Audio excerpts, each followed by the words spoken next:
হ্যাঁ নখগুলি খাড়া করাই দিব, কিন্তু ওর কিন্তু নখ কাটা নাই।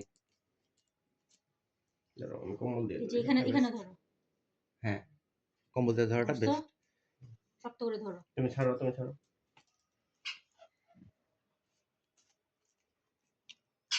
এই ঠান্ডার ইঞ্জেকশনটা দিলে তো 2-2.5 ঘন্টার মধ্যে তো কমে যাবে ঠান্ডা শ্বাসকষ্ট।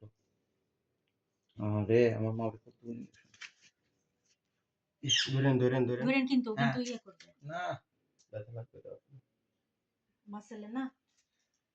আরে আমার মা ওটা ধরেন তাহলে আমার বাচ্চাটা কানতে পারতেছে না। এই যে এটা দুইটা ইনজেকশনের, বুঝলাম, দুইটা অ্যান্টিবায়োটিকের। আচ্ছা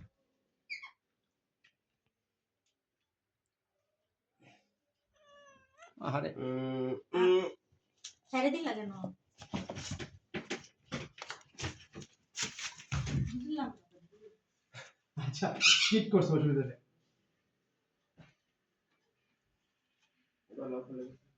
আবার